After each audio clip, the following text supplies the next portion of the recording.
भारत की अर्थव्यवस्था का इतिहास और विकास एक जटिल और रोचक यात्रा है, जो विभिन्न युगों, समाजों और नीतियों से होकर गुजरा है। यह कहानी प्राचीन सभ्यता के व्यापारिक समृद्धि से लेकर आज की तेजी से बढ़ती हुई आधुनिक अर्थव्यवस्था तक का सफर है। प्राचीन भारत को विश्व के सबसे धनी देशों में गिना जाता था। सिंधु घाटी सभ्यता 3000 ईसा पूर्व में व्यापार, कृषि और उद्योग का महत्वपूर्ण योगदान था। कपास, मसाले, रत्न और रेशम का व्यापार मुख्य आय का स्रोत था। भारत विश्व के पहले सुनियोजित शहरी केंद्रों और सड़कों का निर्माण करने वाला देश था। मौर्य और गुप्त साम्राज्य के दौरान अर्थव्यवस्था और अधिक समृद्ध हुई। विशेष रूप से अशोक और समुद्रगुप्त जैसे सम्राटों ने व्यापारिक मार्गों को बढ़ावा दिया। चीन, रोम और मध्य एशिया के साथ व्यापारिक संबंध स्थापित हुए। मध्यकालीन भारत वैश्विक व्यापार केंद्र। मध्यकालीन भारत में दिल्ली सल्तनत और मुगल साम्राज्य के दौरान कला, संस्कृति और व्यापार का स्वर्णिम काल आया। मुगल काल में भारत की जीडीपी विश्व की सबसे बड़ी थी। शाहजहां और अकबर के काल में सोने चांदी की प्रचुरता थी। भारत का कपड़ा उद्योग, खासतौर पर बंगाल का मलमल और सिल्क, विश्व प्रसिद्ध था। 1765 में अंग्रेजों के आने के बाद भारत की अर्थव्यवस्था पर भारी असर पड़ा। औद्योगिक क्रांति के समय भारत को एक उपनिवेश के रूप में कच्चे माल की आपूर्ति और तैयार माल का बाजार बना दिया गया। भारतीय उद्योग धंधों को खत्म कर दिया गया। कृषि पर भारी कर लगा। 1857 के विद्रोह के बाद ब्रिटिश सरकार ने औपनिवेशिक शासन को और कठोर बना दिया। 1900 तक भारत की वैश्विक जीडीपी में हिस्सेदारी 24% से घटकर मात्र 4% रह गई। आजादी के बाद समाजवादी मॉडल और विकास।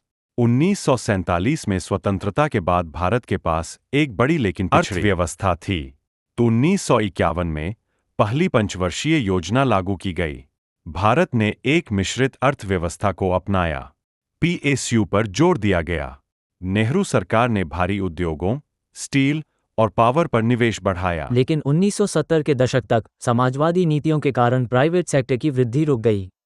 इसके साथ ही आयात पर निर्भरता और उच्च बेरोजगारी ने अर्थव्यवस्था पर दबाव डाला। 1991 का उदारीकरण, आर्थिक सुधार का युग। 1991 में भारत ने गंभीर आर्थिक संकट का सामना किया। विदेशी मुद्रा भंडार खत्म हो गया था।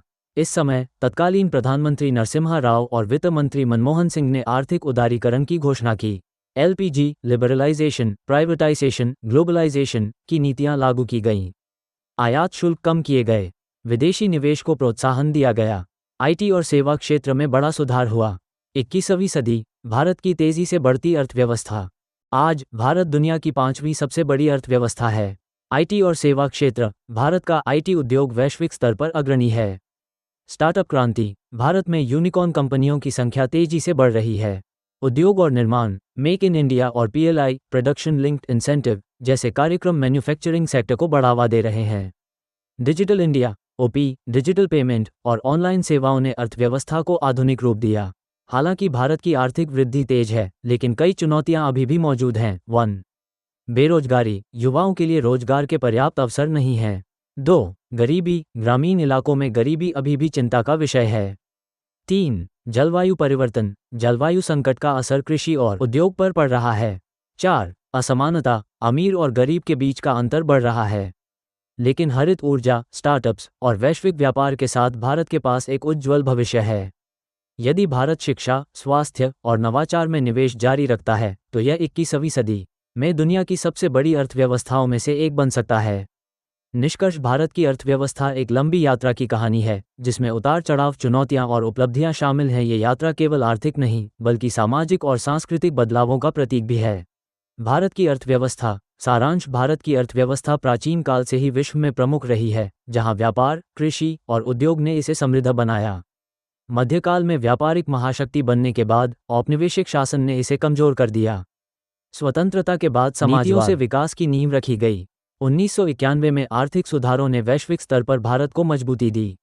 आज यह आईटी, सेवा क्षेत्र और स्टार्टअप के लिए जाना जाता है। हालांकि गरीबी, बेरोजगारी और असमानता जैसी चुनौतियां बनी हुई हैं। हरित ऊर्जा और डिजिटल क्रांति के साथ भारत एक उज्ज्वल आर्थिक भविष्य की ओर अग्रसर है।